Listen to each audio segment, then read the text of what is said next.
행복한 안식일입니다. 여기 보이시죠?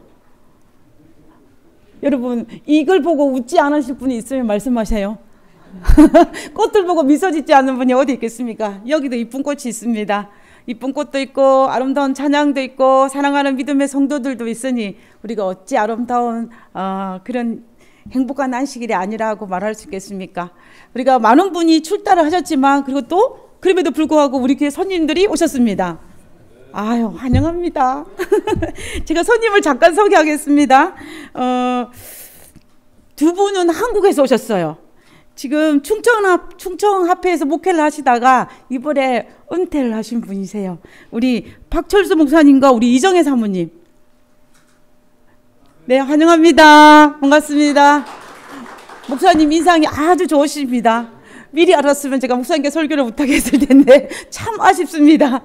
그 다음에 이제 우리 김금자 집사님도 우리 그 LA 진리교회에서 오셨어요. 우리 김효 목사님이 있는 교회예요. 네, 반갑습니다. 여러분들 얼굴이 안면이 있으시죠? 옛날에 자주 오셨대요. 아드님이 POC 다닐 때. 그리고 또 우리 김필립하고 우리 이월선 성도님 LA에서 오셨는데요. 이분은 우리 옛날에 같이 계셨던 우리 여장로님의 큰 조카십니다. 장조카예요. 장조카. 네, 여러분들이 아마 그 여장로님을 보는 그런 느낌이 들지 않았을까 하는 생각이 들 정도입니다. 우리 손님으로 오신 분들에게 진심으로 환영합니다. 이 안식일 날 우리가 나누는 모든 교제가 하늘에까지 연결될 수 있는 그런 아름다운 그러한 우리의 만남이 되었으면 좋겠습니다. 하나님께서 이 안식일에 우리에게 큰 복으로 허락하여 주실 것이라고 확신합니다. 제가 오늘 설교 제목을 뭐라 잡았냐면 우리 삶의 배경이 되시는 하나님이라는 그 제목을 가지고 말씀을 나누기로 합니다. 우리 교회에 보면은요, 이 털실로 뭘 잘 짜시는 분들이 많이 있어요. 가만히 보니까 막 목도리도 짜고 옷도 짜고 그다음에 모자도 짜고 이래가지고 막 입고 쓰고 이렇게 다니시는 분이 있어요. 가끔 원래 원패 한 벌로 다니시는 분도 계실 정도로 참 이 털실로 짜시는 분들이 종종 있어요. 저는 제 성격이 차분하지를 못해요. 그래서 한 번도 이 털실로 짜본 적이 없어요. 목도리 하나 안 짜봤어요. 그래서 저는 이런 걸로 이걸 하시는 분들 보면 정말 대견스러워요. 어떻게 저렇게 아주 골고루 저는 목도리를 짜면 어떻게 되냐면요. 어떨 때는 촘촘하고 어떨 때는 너산해가지고 다 짜서 이렇게 펼쳐보면요. 어글리예요. 근데 이 목도리는 그렇게 짜면 안 되거든요. 털실로 짜면요. 아주 고르게 잘라야 돼요. 그래서 일괄적으로. 근데 제가 짜보니까 안 되더라고요. 그래서 저는 이 털실로 이걸 하는 분이 굉장히 존경스럽습니다. 근데, 제가, 이게 뭔지 아십니까? 털실로 하는 것도 대단한데 이게 뭔지 혹시 아세요? 천 조각을 모아가지고 뭔가를 만드는 거예요. 이게 뭐냐면 퀼트라는 겁니다. 야, 이것도 대단한 거예요. 이게 얼마나 되냐면 이 천 조각들을 이렇게 조각들을 연결해가지고 이렇게 이불도 만들고 가방도 만들고 또 뭐 여러 가지 온갖 것들을 다 만들어요. 제가 아는 한국에 있는 지인 중에 한 분이 자기 외동딸을 이제 미국으로 유학을 보냈어요. 유학을 보내놓으니까는 이 엄마가 이 외동딸이 염려도 되고 또 보고 싶기도 하고 걱정도 되고 옛날에는 이 카톡이 이렇게 활발하지 않을 때라서 전화도 이렇게 힘들었거든요. 그러니까는 이 엄마가 어떤 생각을 했냐면 그 아이를 생각하면서 이 퀼턴으로 가방을 만들기 시작했어요. 이런 가방들을. 너무 잘 만들어요. 그래서 만들다 보니까 이분이 재미가 있었던 거예요. 그래서 이제 이 가방을 여러 개를 만들어서 아는 사람들에게 선물로 이렇게 줬습니다. 선물을 줬는데 한 해는 저에게도 비행기를 타고 이 가방 선물이 날라왔어요. 몇 개가 날라왔을까요? 한 개가 날라왔을까요? 두 개? 세 개? 좀 더 써보세요. 10개, 조금만 더. 20개! 20개가 왔어요. 아니, 이 20개가 왔는데 가방을 보니까 진짜 여기에 제가 받았던 선물 가방들이 이게 있어요. 이 많은 가방들을 제가 다 들고 다닐 수는 없잖아요. 그런데 제가 보니까 너무 한 땀 한 땀 손으로 다 한 거예요. 그러니까 이게 너무 정성스러워서 그냥 막 선물로 줄 수가 없더라고요. 왜냐하면 이 가방을 좋아할 수도 있고 안 좋아할 수도 있으니까. 그래가지고 보면 좋아한다고 말하면 고르라 그래요. 이 가방 중에 자기가 좋아하는 걸 고르라고. 그러면 이제 입에 하나씩 하나씩 가져가는 것입니다. 그래가지고 또 어떨 때는 제가 이 가방을 들고 가는데 어떤 분이 이 가방 너무 이쁘다 그러면 또 드렸어요. 그래서 지금 저에게 가방이 얼마나 많이 받았냐면 그렇게 나눠주고도 3개가 남았어요. 이렇게 하나, 둘, 맞죠? 비싸죠? 그 다음에 셋. 이거 다 퀼트로 만든 가방이에요. 그래서 이제 3개가 남았는데 제가요, 제가 이 가방을 좋아하신 분에게는 드릴 마음이 100% 있습니다. 제가 이 3개 들어가서 뭐 하겠어요? 저는 하나만 가지면 되거든요. 그래서 어쨌든 이 가방을 제가 언제 선물 받았냐면 지금으로부터 20년 전에 받았어요. 한 18년 정도 된 것 같아요. 그렇게 오래 전에 이 가방을 선물로 받았는데 제가 손들은 거 봤습니다. 제가 드리겠습니다. 그래서 제가 이 가방을 볼 때마다 그분 생각이 나는 거예요. 딸을 생각하면서 얼마나 정성스럽게 이 가방을 만들었을까라는 생각을 하게 되는데 이만큼 이 퀼트라는 작품이 모든 천조각들을 모아서 만드는 그런 거예요. 제가 퀼트에 대한 어떤 아름다운 추억을 가진 한 소년이 있었습니다. 이 소년에게는 할머니 한 분하고 같이 살았어요. 이 할머니는 근데 이 소년이 가만히 보니까 이 할머니가 막 여기저기 다니면서 막 천을 이렇게 모으는 장면을 본 거예요. 그래서 뭐 떨어진 양말 조각부터 시작해가지고 셔츠 천 조각 아니면 또 여러 가지 뭐 헤어진 조각들을 천들을 여기저기서 모으는 거예요. 또 어떨 때는 쓰레기통을 뒤져가지고 할머니가 그 천 조각을 끄집어내는 걸 이 소년이 목격을 했어요. 그리고 또 보면 이 할머니는 이렇게 모은 조각들을 매일매일 어딘가에 따뜻한 양지 바른 곳에 앉아서 천을 꿰매고 또 이 난로가에 앉아서 천을 꿰매고 그리고 가족들과 이야기를 나누면서 천을 꿰매고 뭐 이렇게 하는 모습들을 이 소녀는 계속 할머니를 보고 자랐어요. 근데 어느 날 이 소년이 학교에 갔다가 집으로 딱 왔는데 집에 뭐가 딱 걸려있냐면 이게 딱 걸려있는 거예요. 퀼트로 된 큰 대형 이게 딱 걸려있는 것입니다. 그래서 이 소년이 놀래가지고 가서 보니까는 이 천조각들이 다 어떤 거예요? 안면이 있어요. 안면이 있는 천조각들이야. 내가 어릴 때 입었던 옷인데 지금은 너무 작아가지고 못 입던 그 천조각이 여기에 있고 그리고 또 어떤 거는 내가 헤어져서 버렸던 천조각도 여기 있고 그리고 또 이 천은 우리 할머니의 옷이고 우리 아버지의 옷이고 그리고 내 동생들의 옷, 내 어머니의 옷, 낡은 옷들이 옷에 천조각들이 있는 것을 이 소년이 본 거예요. 그래서 이것을 보면서 정말 이 천조각을 보면서 정말 자신의 과거의 가족들 간의 아름다운 추억들이 모여서 이렇게 아름다운 작품이 되어 있는 것을 이 소년이 본 것입니다. 여러분, 저는 퀼트의 매력은 그거 같아요. 버릴 수밖에 없는 천조각들이 모여서 어떤 한 기술자에 의해서 이렇게 아름다운 작품으로 변할 수 있는 것입니다. 만약에 할머니가 이 천조각을 모으지 않고 그냥 내버려뒀다면 이 천조각들은 어디에 가야 돼요 지금? 쓰레기통에 가야 돼. 쓰레기통에 가깝게 갈 수 없는 가치 없는 천조각인데 그것을 모으고 이렇게 아름다운 작품으로 바뀐 거예요. 우리의 인생의 조각들이 있잖아요. 우리가 지금까지 살아오면서 힘들고 어렵고 기쁘고 즐겁고 환희와 또 감사와 또 어떨 때는 성공하고 어떨 때는 실패하고 어떨 때는 낙담하고 어떨 때는 너무너무 행복해서 어쩔 줄 몰라하는 이 모든 인생의 조각들을 그냥 버려두면 쓰레기통에 갈 수밖에 없는데 이 인생의 조각들을 모으는 분이 있다면 내 인생의 조각들을 모으는 분이 있다면 얼마나 행복하겠습니까? 그리고 그 인생의 조각들을 모아가지고 아름다운 것을 뭔가를 만든다면 그것만큼 우리에게 행복한 것은 없을 것입니다. 저는 오늘 우리의 인생의 삶의 조각들을 모으고 계시는 분 그리고 그것들을 가지고 아름답게 만드는 그 한 분에 대한 이야기를 저는 오늘 하고자 합니다. 제가 20대 때는 한 학기별로 한 학기 6개월 단위로 제 인생에 크게 자극을 주는 성경절 하나 탁탁 태워왔었어요.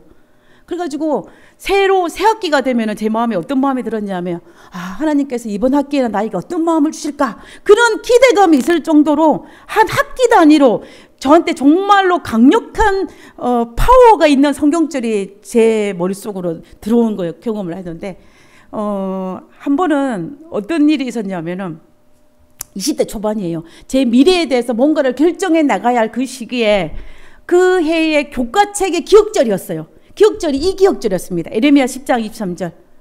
제가 이 기억절의 말씀을 여호와여 내가 알거니와 인생의 길이 자기에게 있지 아니하니 걸음을 지도함이 걷는 자에게 있지 아니하니이다. 이 성경 구절을 딱 보는 순간 한 방 탁 얻어먹었어요. 그래서 이 성경 구절을 외우고 또 외우고 또 외웠습니다. 제가 20대 초반이었으니까 내 앞으로 미래에 어떤 삶을 살 것인가에 대해서 얼마나 고민이 많았겠어요. 그리고 내가 미래를 어떤 걸 결정해야 된다는 그 강박관념에 쌓여 있을 그때에 정말 그 무거운 짐을 내려놓게 했던 성경절이 바로 이 성경절이에요. 여호와여 내가 알거니와, 하나님 이제 내가 알았습니다. 내가 살아가는 이 인생의 길이 나에게 있지 아니하고 내가 두 발을 가지고 걸어가지만 나에게 있지 아니하고 누군가에게 있구나. 그 누군가가 하나님이 나의 인생의 길에 동행하시고 나의 인생의 길을 개척해 주시는구나. 그것을 제가 이 말씀을 외우고 묵상하고 또 외우고 묵상하기를 반복하면서 정말 이 한 학기 동안은 계속 이 말씀을 하루에도 몇 번씩 암송했던 것 같아요. 여호와여 내가 알거니와 인생의 길이 자기에게 있지 아니하니 걸음을 지도함이 걷는 자에게 있지 아니하니이다. 이 말씀을 계속 반복하면서 제 마음속에서 정말로 미래에 대한 어떤 두려움, 그런 것들을 위로받았던, 그리고 하나님의 그 약속하심을 붙잡았던 그 성경절이었던 것 같습니다. 그런데 머릿속에는 그것이 돼요. 머릿속에는. 그런데 20대 초반에는 머리로는 되는데 이게 가슴으로 안 내려오는 거예요. 가슴으로. 그래가지고 이 암송을 그래서 계속 암송하는 겁니다. 그럼에도 불구하고 제 미래에 대한 염려와 이런 것들이 있었던 걸 솔직히 고백해요. 그리고 또 문제는 뭐였냐면 이 기도를 했던 이 예레미야를 가만히 살펴볼 때 제 마음이 너무 아팠어요. 이 예레미야라는 선지자를 제가 묵상하면서 하나님께 어떤 기도를 드렸냐면, 그때 하나님 저는 예레미야처럼 살지 않게 해주세요라고 기도했어요. 하나님 저는 절대로 예레미야처럼 안 살고 싶어요. 저는 예레미야처럼 안 살게 해주세요. 그 기도를 정말 수십 번을 했어요. 이 암송을 하면서 여호와여 내가 알거니와 인생의 길이 자기에게 있지 아니하니 걸음을 지도함이 걷는 자에게 있지 아니하니이다.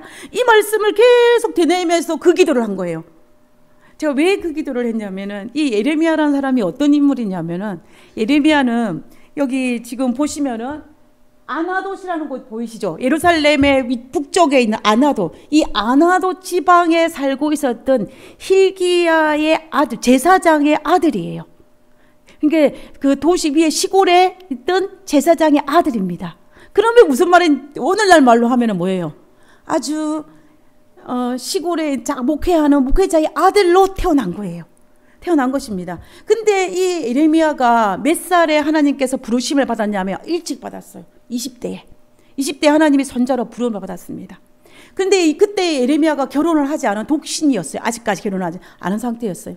근데 이 예레미야가 무려 40년이 넘는 시간 동안 하나님의 선지자로 활동을 했는데 한 번도 결혼을 하지 않고 그 하나님의 복음을 전하는 전도자의 삶을 산 거예요. 선자의 삶을. 거기까지는 오케이, 어느 정도 이해할 수가 있어요. 근데 이 예레미야가 어떤 삶을 살았냐면, 이 예레미야가 젊은 날 부름을 받아서 이제 고령이 될 때까지 아주 긴 시간 동안 선자의 사역을 했는데, 그 시기가 하필이면 남방 유다가 멸망에 갈 때 시기예요. 여러분, 한 나라가 망할 때면 얼마나 나라가 어수선하겠습니까? 한 나라가 망할 때면 그 왕이 똑바로 정치를 할 수 있는 상태였겠습니까? 아니지 않아요. 그러니까는 결과적으로 이 예레미야 선자 활동하던 그 시대는 남방 유다의 왕들도 고위 관직자들도 백성들도 한마디로 말하면 정말로 제대로 하는 것이 아무것도 없었어요. 그런 그때에 이 예레미야가 그들을 향하여서 하나님의 기별을 전하는 것입니다. 근데 그들이 어때요? 예레미야 말을 귀뚱으로도 안 듣는 거예요. 한마디로 말하면 듣지를 않아. 회개하라 그러면 오히려 화를 내면서 예레미야를 잡아서 감옥에 가둬버려요. 말을 듣지를 않아요. 그것을 무려 몇 년을? 40년을. 예레미야는 자기 눈으로 나라가 망하는 걸 봤어요. 자기 눈으로 왕이 끌려가는 걸 봤어요. 자기 눈으로 내 백성이 끌려가는 걸 봤어요. 그리고 내 예루살렘 성이 망하는 것도 봤습니다. 불타 없어지는 것도 봤어요. 그 모든 것들을 바라보면서 눈물로 통곡했던 선지자가 누구냐면 바로 예레미야예요. 그 예레미야가 얼마나 많이 울었냐면은 예레미야 9장 1절에 어찌하여 내 머리는 물이 되고, 너무 많이 울어서.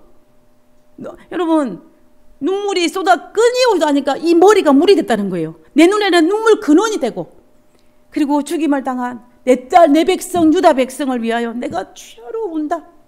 그러니 좀 이 예레미야가 아주 심성이 아주 예민하셨던 분 같아요. 좀 이렇게 뭐 개의치 않고 뭐 이렇게 이랬으면 좀 괜찮았을 텐데, 우리가 예레미야서를 읽어보면 예레미야서는 아주 심성이 섬세하신 분이었던 것 같아요. 그래서 이 백성들이 이런 모습을 보고 참지를 못하시는 거예요. 그래서 울고 또 하고 내가 이제 다시는 안 하겠다라고 하는데 또 어때요? 내 마음에 이 복음을 전하지 않으면 불붙어서 또 다시 복음을 전하는 이런 삶을 무려 40년. 근데 마지막에 어떻게 돼요? 잘 돼야 되는데 내 나라가 망해. 내 백성이 다 포로로 잡혀가. 남아있는 자들도 또 반역을 해서 또 애굽으로 도망을 가. 이런 모든 과정을 살펴봤던 사람이 누구냐면 바로 예레미야예요. 제가 20대 때 이 예레미야를 봤을 때 예레미야 같이 살고 싶은 마음이 이만큼도 없었어요. 그럼에도 불구하고 그 성경절이 너무 좋은 거예요. 근데 그 예레미야가 드린 기도가 뭐냐면, 여호와여 내가 알거니와, 이 버전이 달라서 여호와여 내가 알거니와 인생의 길에 자기에게 있지 아니하니 걸음을 지도함이 걷는 자에게 있지 아니하니, 이 기도를 한 것입니다. 이 기도를 언제 했냐면, 우리가 예레미야 10장 23절에 이 예레미야의 기도 장면이 나오는데, 기도 문구가 있는데, 이거는 예레미야의 사역의 초기에 한 것이 아니에요. 사역이 초기에 한 것이 아니라 언제 한 거냐면 후기에, 자기 인생의 후기에. 미디어 예언자 엘렌 지화의 글에 이렇게 나와 있어요. 예레미야는 청년 시절과 또한 봉사 후기 동안에 겪은 경험으로, 그러니까는 지난 과거의 모든 삶들을 경험으로 인하여 인생의 길이 자기에게 있지 아니하니 걸음을 지도함이 걷는 자에게 있지 아니하다는 사실을, 그 교훈을 배웠다라고 되어 있어요. 저는 이런 기도는 머리로 깨달아서 할 수 없는 기도예요. 우리가 경험하고 체험하고 느끼고 이렇게 했을 때에 이러한 기도를 할 수가 있는 것입니다. 그래서 우리가 아마도 예레미야는 젊었을 때는 이것을 어쩌면 진리로는 알고 있었을지는 몰라요. 그러나 이것이 내 마음에 깊숙이는 알지 못했을 것입니다. 그래서 젊은 날 이 예레미야가 방황하고 원망하고 또 어떻게 해요? 갈등하고 좌절하고 다시 일어나기를 반복하는 예레미야의 모습을 등장하는 거예요. 그러나 그가 모든 것을 경험하는 이제 후반기에 되었을 때 그가 고백하기를, 여호와여 내가 지금까지 내 인생을 살아보니까 이제 내가 알겠습니다.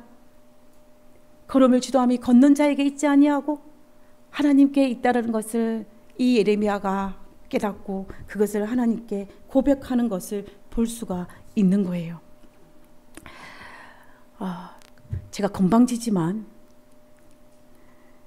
저는 나이가 드는 것이 축복이라고 생각해요. 제가 이 생각을 한 지 얼마 안 됐어요. 우리 교회 집사님 중에 한 분이 그 말을 계속했어요. 계속해서 아니 저분은 왜 저런 말을 계속 하실까 생각했는데, 제가 요 근래 가만히 생각해 보니까 그 말이 너무 맞아요. 제가 왜 나이가 든다는 것이 이게 왜 축복이냐면, 제가 아주 건강 체질을 타고났어요. 제가 부모님으로부터 아주 건강한 몸을 받고 태어났습니다. 그래서 하루 종일 해도 그 다음날 아침이 되면 거뜬해요. 뭐 예를 들면 안식일 날 하루 종일 교회에서 하고 뭐 여러 가지 많은 일을 했는데 그 다음날 새벽 기도에 가도 아무 문제가 없었어요. 친구들은 못 일어나요. 친구들은 일어나지를 못해. 새벽 기도 끝나고 한참 있다 전화하면 아직도 자고 있어요. 못 일어나. 근데 전 체력적으로 기본적으로 체력이 좋은 사람이었어요. 부모님한테 좋은 인자를 받았어요. 근데 이제 나이가 들면 조금 아쉽지만 몸은 조금 불편해요. 그때에 비하면. 건방지지만. 우리가 나이가 들면 조금 하나씩 아픈 데가 있잖아요. 그죠? 누가 그러더라고요. 나이가 들면서 아픈 곳은 친구 삼아서 같이 가야 된대요. 달래가면서, 아껴가면서. 그냥 이렇게 해야 간대요. 그래서 그 말도 맞는 것 같아요. 그 말도 맞는 것 같습니다. 그래서 이 나이가 든다는 건 그런 면에 있어가지고 조금 불편하긴 하지만, 그러나 나이가 드는 것이 우리에게 왜 축복이냐면은 지금까지 젊었을 때 이런 머리로만 아는 지식들 때문에 내 삶이 버거웠어요. 저는 제 개인적인 삶이. 머리로는 아는데 이 가슴으로 내려오지 않고 내 삶이 내려오지 않으니까 버거운 거야. 힘들고 좌절되고 또 어떨 때는 너무 좋지만 어떨 때는 너무 다운이 돼.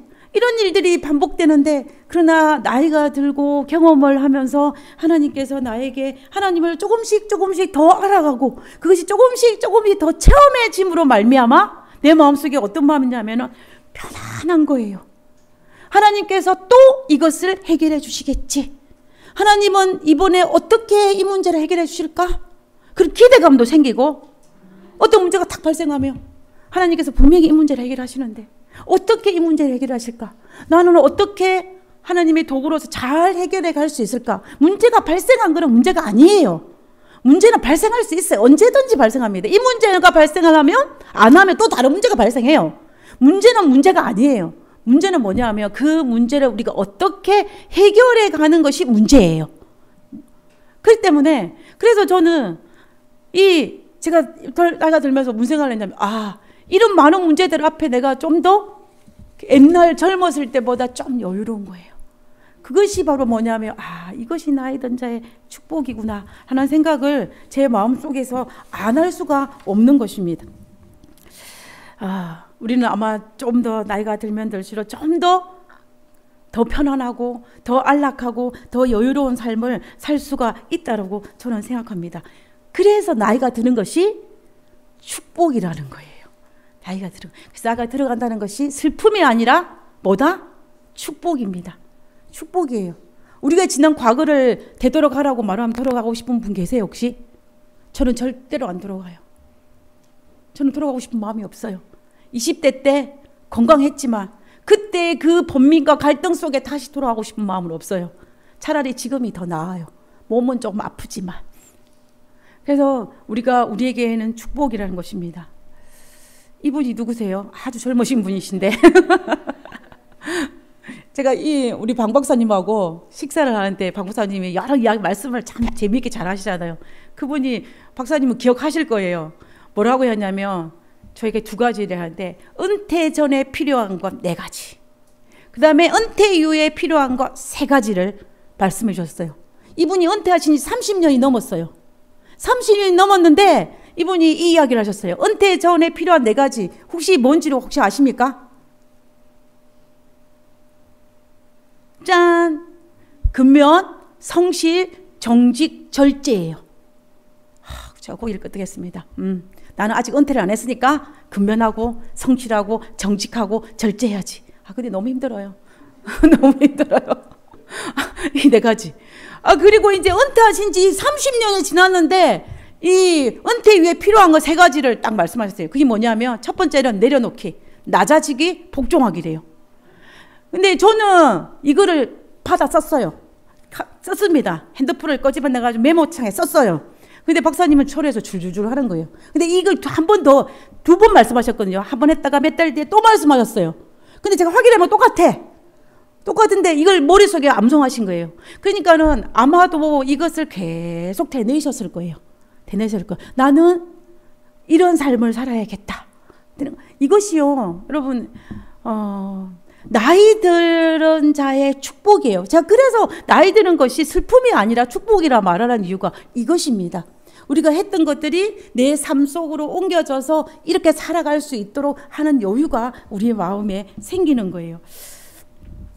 성경은 우리에게 나이가 들어간다는 것이 그리고 내 인생의 주체가 내가 아니라 하나님이라는 것이 얼마나 축복인지를 우리에게 알려줘요. 그리고 또 성경은 또 내 인생이 내 것이다 라고 좋아하는 것이 얼마나 허무한 것인지를 또 우리에게 증명해 주는 것입니다. 그게 다시 다른 말로 하면은 나이가 든다는 것이 축복이라는 것을 우리에게 알려주는 거라고 볼 수가 있어요. 우리가 창세기 32장에 보면은 어떤 이야기가 나오냐면, 창세기 32장에는 야곱이 등장합니다. 이 야곱. 아버지와 하나님을 속이고 머나먼 나라 외삼촌이 살고 있는 라반이라 하란이라는 곳에 갔어요. 라반 갔습니다. 그리고 이 고향으로 돌아오고 있을 때의 장면이 바로 창세기 32장의 장면이에요. 20년 동안 외삼촌 집에 있다가 이제 고향으로 돌아오고 있는 장면입니다. 근데 여기에서 우리가 한 가지 생각을 해봐야 될 문제가 뭐냐면은 이 야곱이 아버지와 하나님을 속였다 그랬지 않습니까? 왜 속였을까요? 속인 이유가 뭐예요? 속인 이유는 젊을 때 야곱이 스스로 뭔가를 해보기 위해서 야곱이 속인 거예요. 야곱이 내가 뭔가를 해보자.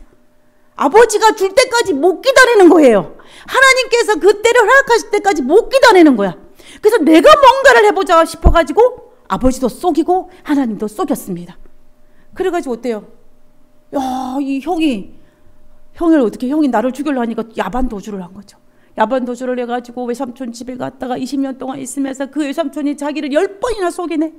그 고생 속임을 당하면서 이제 도저히 안 되겠다. 나는 고향으로 돌아가야겠다 생각해서 고향으로 돌아오고 있는 장면인 것입니다. 근데 고향으로 거의 다 돌아왔는데 이 야곱의 귀에 무슨 소리가 들려요? 20년 전에 나를 죽이려고 했던 그 형 에서가 군사 400명을 이끌고 자기에게 오고 있다는 소리를 들은 거예요. 야, 이렇게 되니까 이 야곱이 어떻게 되겠습니까? 그냥 있을 수가 없는 거죠. 그래서 야곱이 정말로 하나님 앞에 납작 엎드렸습니다. 납작 엎드렸어요. 하나님 살려달라고. 성경에는 그 구절을 뭐라고 했냐면 이렇게 했어요. 32장 24절에 야곱이 홀로 남았더니 가족들을 다 앞으로 내보내고 자기 혼자 남은 것입니다. 뭐 하기 위해서? 저는 옛날에 이 부분을 창세기 32장 읽으면서 참 야곱 야비하다 생각했어요. 근데 가만히 생각해 보니까 아니야. 야곱이 왜 홀로 남은 이유가 있었어요. 야곱은 하나님 앞에 철저하게 1대1로 기도하려고 했어요. 1대1로. 홀로 남았더니 어떤 사람이 날이 새도록 야곱과 씨름했다 했어요. 그리고 이 어떤 사람은 하나님이에요. 우리가 호세아서나 이 뒤에 모든 걸 보면 하나님과 씨름을 하고 있는 장면입니다. 그렇게 보면 야곱이 그 밤에 자기가 할 수 있는 게 없잖아요. 군사 400명. 이 야곱이 에서가 어떤 사람이에요? 사냥꾼이야. 사냥꾼인데 보통 사람을 데리고 왔겠어요? 자기보다 잘하거나 자기만한 사람을 데리고 왔겠지. 근데 야곱은 어떤 사람이에요? 아주 얌전한 사람이에요. 에서는 사냥꾼이고. 그런데 그 형이 자기 친구들 400명을 끌고 왔으니 이제 야곱은 어쩔 수 없는 거예요. 그러니까 하나님 앞에 그 밤에 하나님이 날이 새도록 하나님과 씨름하면서 기도한 것입니다. 하나님 살려달라고 했겠죠. 우리가 살다가 이런 날이 있지 않습니까? 이런 날이 없었으면 좋겠어요. 솔직히. 그런데 우리가 살아가다가 저도 몇 번 있었어요. 하나님 앞 잠이 잘 수 없을 만큼 이 닥친 이 문제를 앞에 내가 하나님께서 해결해 줄 걸 믿지만 그럼에도 불구하고 이 중압감 때문에 잠을 이룰 수 없이 하나님께 살려달라고 해결해달라고 매달릴 수밖에 없는 그런 일들이 우리의 삶 속에 있다는 것입니다. 지금 야곱이 그 순간이에요. 그렇게 하고 있는 것입니다. 근데 저는 야곱이 왜 씨름을 했을까요? 여러분 씨름했다 그랬지 않습니까? 씨름했다는 것은 무슨 말이냐면 야곱이 하나님 앞에 납작 엎드렸음에도 불구하고 뭘 뺏기지 않았다는 거예요. 주도권을 하나님한테 안 줬다는 일. 만약에 모든 것들을 하나님 앞에 기법을 했다면 하나님과 이 밤새도록 씨름하지 않을 거예요. 딱 그냥 우리 은퇴 위에 내려놓기 하는 것처럼 복종하는 것처럼 하면 딱 엎드렸겠죠. 근데 지금 아직도 야곱은 팔팔했어요. 그 씨름을 하고 있는 것이다. 밤새도 씨름을 하고 있는 것입니다. 그래서 저는 우리가 젊은 날 내가 가진 어떤 그 재능이나 뭔가를 가지고 발부둥치는 그런 모습이 이 모습이 아닌가라는 생각을 하고 있는 것입니다. 아직도 내 인생은 내 것이란 거예요. 내 인생의 주권자는 나의 것이기 때문에 어쩌는 거예요?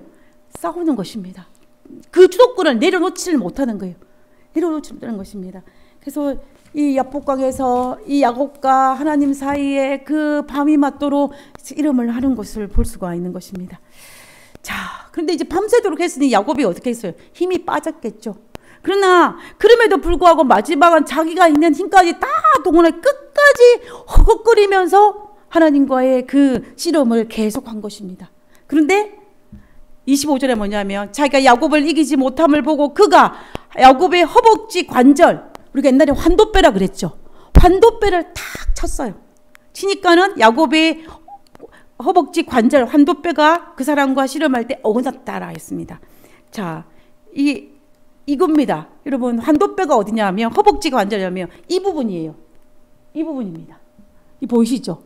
여기를 탁 친 거예요. 그러니까 이 뼈가 미곡이 된 것입니다. 여러분, 발목이 삐면 어때요? 발목이 삐면은 걷지를 못해요. 제가 한 번은 작년이었죠. 갑자기 무릎이 어떤 인대인가 뭔가 프라블럼이 탁 생겼어요. 그 순간 꼼짝을 못하겠더라고요. 움직일 수가 없어. 딱 서 있는 거예요. 움직일 수가 없는 거예요. 그때는 이 뼈가 미골되지도 않았어요. 그냥 인대에 프라블럼이 생긴 거예요. 그럼에도 불구하고 제가 꼼짝을 못하고 가만히 서 있었어요. 근데 이 환도뼈 허벅지를 탁 치니까 야곱이 하나님 앞에 무릎을 꿇은 것입니다. 완전하게. 야곱이 마지막으로 가졌던 이 환도뼈를 침으로 말미암아 하나님 앞에 부복을 한 거예요. 하나님께서 이 환도뼈를 치지 않고 야곱이 하나님 앞에 완전한 굴복을 하기를 원하셨을 거예요. 하나님께서 이 야곱의 환도뼈를 치지 않고 야곱이 하나님께 모든 삶의 주도권을 하나님께 드리기를 원하셨을 거예요. 그러나 야곱이 끝까지 버티면서 뭘 믿고 자신의 환도뼈를 믿고 씨름을 하니까 하나님이 그걸 살짝 건드셨어요. 그러니까 야곱이 하나님 앞에 부복을 하는 것입니다. 그런데 그렇지 않아 야곱이 뭐라 그래요? 야곱이 이르되 당신이 내게 축복하지 아니하며 가게 하지 아니하겠나이다. 하나님의 축복 외에는 내가 살 길이 없다는 이야기예요. 하나님, 당신이 나를 축복해야만 내가 살 수 있으니 하나님 당신을 축복해 달라고. 이제는 야곱이 하나님 앞에 철저하게 무릎을 꿇는 그러한 야곱의 신앙으로 바뀌는 것을 볼 수가 있어요. 환도뼈가 있을 때는 야곱이 하나님의 발부둥치는 신앙이에요. 씨름하는 신앙입니다. 발부둥치는 신앙이에요. 내가 뭔가를 해보겠다고 내 힘으로 내 환도뼈가 아직 건강하니까 뭔가를 해보겠다는 신앙이에요. 근데 하나님이 그걸 탁 치니까 어떻게 해요? 하나님을 붙잡는 신앙으로 바뀌는 거예요. 주도권이 넘어간 것입니다. 발부둥칠 때는 내 인생의 주도권이 내 것이라고 생각해서 싸우는 거예요. 그러나 하나님 환도뼈가 없어질 때 어떻게 하는 거예요? 하나님께 붙잡는 신앙으로 바뀌는 이 야곱의 모습을 볼 수가 있는 것입니다. 우리도 각자의 환도뼈가 있을 수 있어요. 그것이 재물일 수도 있고 재능일 수도 있고 그다음에 또 여러 가지 것이 될 수도 있을지 모릅니다. 그러나 그런 것들이 우리가 하나님 앞에 내 인생이 내 것이라고 주장한다면 그는 정말로 쓸데없는 환도뼈예요. 필요 없는 환도뼈라는 것입니다. 어느 날 하나님이 살짝 건드리기만 해도 안 되는 거예요. 저는 하나님이 야곱의 환도뼈를 건들고 싶지 않았을 것 같아요. 그런데 끝까지 버티니까 그래, 넌 이거라도 해도 나한테 굴복을 해야만 네가 산다 라고 건드신 거예요. 그래서 세상에서 가장 행복한 사람은요, 환도뼈를 보호하면서 하나님께 주도권을 넘겨드리는 자예요. 내 환도뼈를 보호하면서. 그 말은 무슨 말이냐면 내가 일찌감치 내 인생의 주도권이 누구라? 하나님이라고 인정하고 돌려드린 그 사람만이 바로 진정한 행복자라는 것입니다.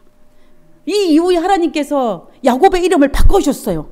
야곱, 속이는 자에서 이스라엘이라는 이름으로 바꿔줬습니다. 이스라엘의 이름의 뜻이 뭐냐면 이스라엘은 하나님과 겨루어 이기는 자예요. 여러분 잘 보세요. 지금 조금 전에 이 밤에 그 새벽에 밤중까지 하나님과 이 야곱이 싸우는데 누가 이겼어요? 누가 이겼습니까? 하나님이 이겼잖아요. 근데 하나님이 이름을 이스라엘로 바꾸시고 이스라엘 보고 이겼다 그래요. 이해가 안 되죠? 그런 이유가 있어요. 하나님 앞에 부복해야 그가 이기는 자예요. 하나님은 그걸 알고 있었어요. 하나님이 야곱이 미워봐서 한도뼈를 살짝 건든 게 아니라는 이야기예요. 이거를 건드려서라도 하나님 앞에 부복을 해야만 얘가 이 야곱이 이기는 자가 될 수 있기 때문에 건드신 것입니다. 그래서 하나님께서 나에게 환도뼈를 건드릴 때 내가 너무 아프지만 이것도 하나님께서 나에게 가장 좋은 길로 인도하고 있는 하나의 방법이라는 것을 우리가 인정해야 될 것이고, 그리고 그 환도뼈를 다치기 전에 일찌감치 우리의 생애의 주도권을 하나님께 넘겨드리는 것이 정말로 지혜롭고 복받은 자라는 것입니다. 우리는 그러한 사람이 되어야 정말 좋겠습니다. 야곱이 이것을 언제 깨달은 줄 아십니까? 야곱 몇 살 때 깨달은 줄 아세요? 90이 넘어서 깨달았어요. 야곱이 90이 넘어서 이를 깨달았습니다. 야곱이 이때 나이가 90이 넘었어요. 지금 야곱이 형과 에사를 속일 때는 좀 더 젊은 시절이었어요. 한 70대? 70대도 그때까지 못 깨달으면 큰일 나는데 어쨌든 그때였어요. 근데 야곱이 90이 넘어서 이 사실을 깨닫고 야곱이 얼마나 기뻤겠습니까?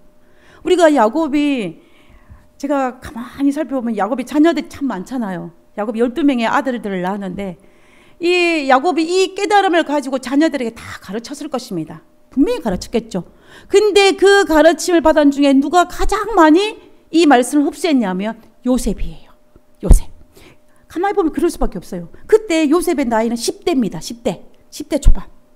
10대 초반이었어요. 그게 한참 뭔가를 받아들일 수 있는 입장이에요. 그런데 형들은 좀 더 머리가 컸어요.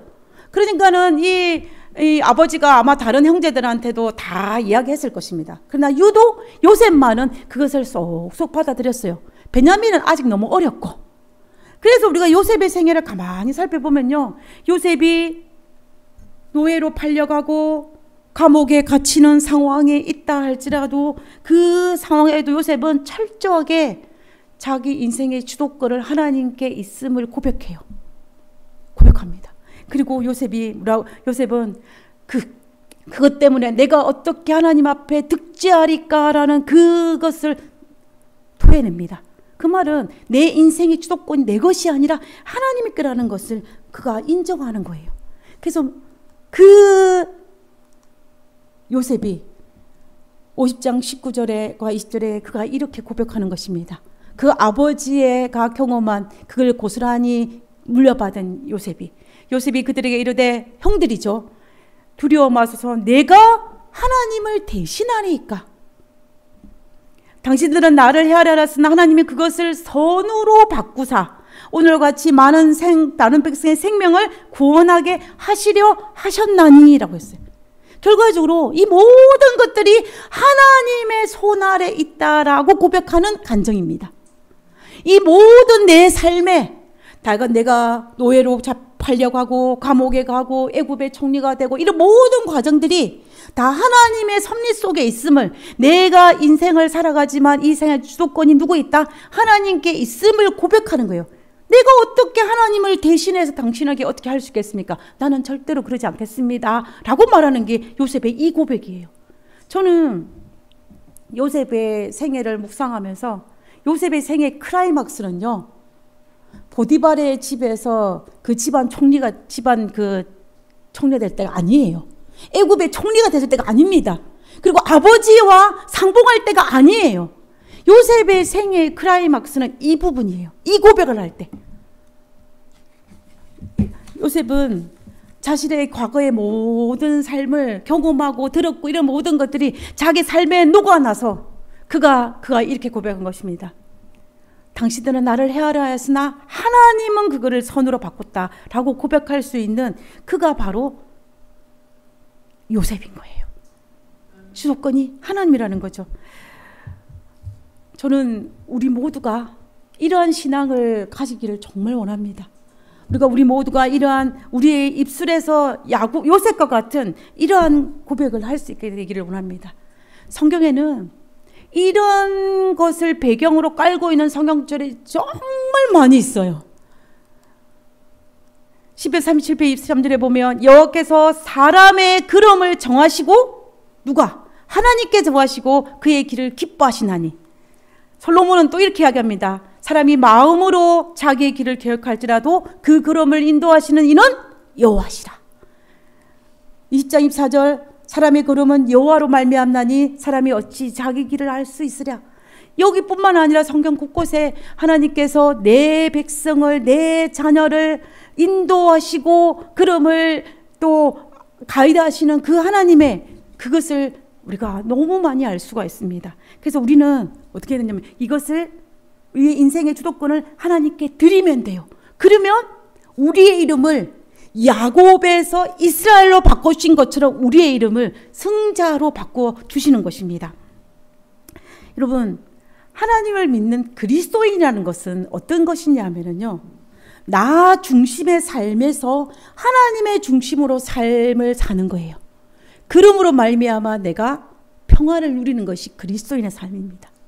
그리고 하나님을 믿는 그리스도인이 된다는 것은 하나님의 배경 위에 내가 그 위에 올라가는 거예요. 저는 젊을 때는 제가 10대 아주 어릴 때는 무슨 생각까지 했냐면요, 세상의 모든 사람들이 내가 딱 등장을 하면 팍팍 움직였다가 내가 딱 빠지면은 아무것도 없는 것이 아닐까라는 생각을 했어요. 무슨 말이냐면 내가 인생의 내가 주인이야. 내가 등장하면 옆에 사람들이 막 움직이는데 내가 막 빠지면 아무도 그냥 가만히 있어요. 내가 나로 인해서 세계가 움직인다는 것이 아닐까라는 착각을 했어요. 어릴 때. 10대 초반에. 아마 10대도 안 될 때 그 생각을 한 것 같아요. 저 지금도 그때 생각을 제가 잊지 않고 기억을 하고 있어요. 근데 제가 나이가 들면서 바뀌었어요. 그게 아니라 하나님께서 만들어주신 그 백그라운드에 내가 올라가 있다라는 것이라는 거예요. 그래서 하나님 믿는 그리스도에 있는 것은 내가 주체가 아니라 하나님의 주체로 말미암아 내 삶이 아름다워지는 것이 바로 그리스도인 것입니다. 제가 좋은 시를 하나 소개를 하기로 합니다. 여러분, 우리 교인 중에서 시인이 한 분 계세요. 혹시 아십니까? 이분은 아직 등단은 안 하셨어요. 등단은 안 하셨는데 등단은 안 하셨고 아마 제가 보기에는 조만간에 이분이 등단을 하실 것 같아요. 우리 교회에 그 꽃나무 밭이란 소그룹이 있지 않습니까? 소그룹이 있는데 오늘날 새벽에 이 카톡에 딱 카톡 뜨더니 이 시가 올라왔어요. 이 시가 올라왔는데 아직도 몇 사람만 알고 있는 아주 따끈따끈한 시입니다. 아직 발표를 안 했어요. 조만간에 아마 이 시가 등단을 하지 않을까 하는 생각을 하는데 제목이 뭐냐면 우리의 배경이 되어주시는 분이에요. 볼품없는 이분이 아마 이제 포도나무 가지가 막 새순이 돋아가지고 열매가 좀 맺히는 걸 보고 이 시를 지은 것 같아요. 볼품없는 가지에 새싹이 돋고 포도알이 알알이 맺히며 힘차게 뻗어가는 순을 보느라면 힘이 솟아난다. 무엇인가를 의지하고 자라고 손으로 감고 자라야 하는 나무. 자, 그 다음부터가 중요합니다. 겨울에는 앙상한 가지가 정말 보기가 흉하다. 그러나 유채꽃이 배경이 되어서 포도나무가 한 폭의 그림이 된다. 유채꽃이 배경이 안 되면 포도나무는 한 폭의 그림이 안 된다는 소리예요. 그죠? 두 개가 매치가 유채꽃의 배경 위에 포도나무가 올라간 것입니다. 그러니까 한 폭의 그림이 된 거예요. 자, 그 다음에 우리의 모습이 불완전하고 죄로 인해 망가졌지만 하나님을 나의 배경으로 삼을 때에 내가 어떻게 한 폭의 그림이 되는 거예요. 그래서 사는 인생이 아름답다. 나의 뒤에서 밀어주시고 함께 하시기에 그리고 나의 뒷 배경이 되어주시기에 두려움도 의기소침함도 없이 당당한 삶을 살아가는 것이다. 그러니까 이 시가 말하고 있는 게 뭐예요? 이거는 저자가 누구냐면요. 이분이에요. 잘 보이시죠? 저자한테 물어보세요. 이 시의 의도가 뭔지를. 그렇지만 제가 보기에 이 시의 의도는 하나님의 그 배경 위에 내가 올라가야만 한 폭의 완성된 인생이 될 수 있다는 것 같아요. 제가 시인한테 직접 물어보진 않았지만 제가 이 시를 볼 때 그래요. 그래서 맞구나. 내가 이 시의 주인공이 아니라 하나님이 내가 나의 인생의 뒤에 백그라운드가 쫙 쳐져 있을 때 그 위에 내가 있으면 어떻게 돼요? 정말 아름다운 한편의 인생이 되는 거예요. 근데 나를 똑 떼어놓아가지고 다른 곳에 배경이 두면 나는 너무 볼품없어. 가치 없고 망가지고 불완전하고 죄로 인해서 억울해진 모습이에요. 이 모습을 가지고 어디에 내놓을 수 없지만 뒤에 배경이 어때요? 배경이 참 좋으면 우리 인생이 이렇게 아름다워지는 거예요. 여러분 사진을 찍을 때 뒷 배경 보고 가서 사진 찍으시죠? 여러분 망가진 건물 앞에 가서 사진 찍은 사람 있어요? 아무도 없어. 뒤에 꽃이 있으면 가가지고 어떻게 해요? 꽃 찍어요. 사람은 안 바뀌어요. 그죠? 나랑 똑같은 인물이야. 이 인물이 뭐 망가진 폐가에 가서 찍는다고 뭐 얼굴이 달라집니까? 똑같죠? 그런데 뒷 배경에 따라서 내 얼굴이 달라져. 그러니까 하나님이 내 인생의 뒤에 배경을 두느냐 아니면 다른 것을 두느냐에 따라서 내 인생이 이렇게 달라진다는 것입니다. 우리가 비록 불완전하고 억울해진 우리의 모습이에요. 때로는 가치 없고 때로는 정말 어떨 때는 그래요. 하나님 나는 구원을 꼭 받아야겠습니다. 왜냐하면 나의 이 치부를 만인들에게 알려주기를 싫습니다. 제가 그렇게 기도할 때도 있어요. 나는 그래서 하나님 꼭 구원을 받아야겠습니다. 그렇게 할 정도로 나의 이그러지고 어리석고 치부 정말 수치스러운 이것들을 하나님께서 내 인생의 뒷배가로 쫙 하시고 그거 내 앞에 딱 서면 우리 하나님은 이렇게 아름답게 만들어 주신다는 거예요. 우리에게 필요 없는 우리 인생에 쓰잘데기 없는 천 조각들을 모아서 하나의 퀼트 작품을 만드는 것처럼 하나님은 우리의 인생의 조각들을 모아서 이렇게 만드실 것입니다. 그래서 우리는 환도뼈가 부러지기 전에 하나님께 터치하기 전에 우리의 모든 내 삶의 주도권을 하나님께 맡겨드리는 우리 모두가 되었으면 좋겠습니다. 우리가 나이가 든다는 건 슬픔이 아니라 축복인 이유가 경험했기 때문이에요. 그 경험으로 인하여 우리 모두 하나님 안에서 정말로 아름다운 인생을 살 수 있는 우리 모두가 되기를 간절히 바라면서 오늘 말씀을 마치도록 하겠습니다.